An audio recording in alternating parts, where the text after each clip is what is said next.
Doctor BR Ambedkar ను కేంద్ర ప్రభుత్వం భారతరత్న పురస్కారంతో గౌరవించిందన్నారు కిషన్ రెడ్డి. అంబేద్కర్ ఆశయ సాధన కోసం బీజేపీ కృషి చేస్తుందన్నారు. అంబేద్కర్ ఇల్లు, లండన్లో చదువుకున్న బిల్డింగ్ ను పంచతీర్థాలుగా తీర్చిదిద్దామన్నారు. దేశవ్యాప్తంగా రేపు అంబేద్కర్ 134వ జయంతి ఉత్సవాలను ఘనంగా నిర్వహిస్తామన్నారు. ఇవాళ అంబేద్కర్ విగ్రహాలను శుభ్రం చేసే కార్యక్రమాలను చేపట్టామన్నారు. డాక్టర్ బాబాసాహెబ్ అంబేద్కర్ యొక్క జయంతి ఉత్సవాలను, వారి ఆలోచన విధానాన్ని, వారి స్ఫూర్తిని తీసుకొని ముందుకెళ్తూ ఉంటాం.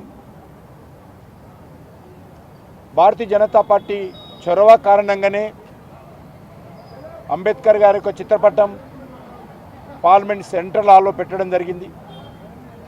భారతీయ జనతా పార్టీ చొరవ కారణంగానే డాక్టర్ బాబాసాహెబ్ అంబేద్కర్కు భారతరత్న అత్యున్నతమైనటువంటి మన దేశ పురస్కారం అందించడం జరిగింది.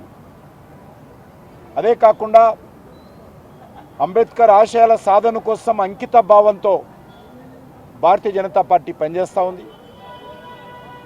వారు జన్మించినటువంటి స్థలం కానీ, వారు దీక్ష తీసుకున్నటువంటి స్థలం కానీ, లండన్లో వారు చదువుకొని నివాసం ఉంటున్నటువంటి ఇల్లు కానీ, ఢిల్లీలో వారు రాజ్యాంగ రూపకల్పన చేసినటువంటి ఇల్లు కానీ, ముంబైలో వారికి అంతిమ సంస్కారం చేసినటువంటి స్థలం కానీ, ఈ 5 ప్రాంతాలను, ఈ పంచ ప్రాంతాలను పంచతీర్థాలుగా తీర్చిదిద్ది ఈరోజు లక్షలాది మంది ప్రతిరోజు మరి అంబేద్కర్కులు కానీ, దేశ ప్రజలు కానీ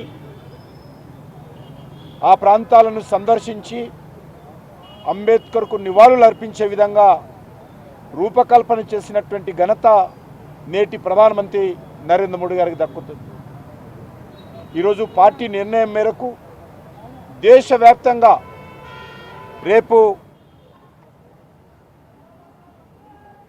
14వ తేదీ ఏప్రిల్ డాక్టర్ బాబాసాహెబ్ అంబేద్కర్ యొక్క 134వ జయంతి ఉత్సవాలను పురస్కరించుకొని ఈరోజు అంబేద్కర్ విగ్రహాలన్నిటిని కూడా శుభ్రం చేసేటువంటి విషయం, అలంకరించేటువంటి విషయం ఈరోజు చేస్తూ ఉన్నాము.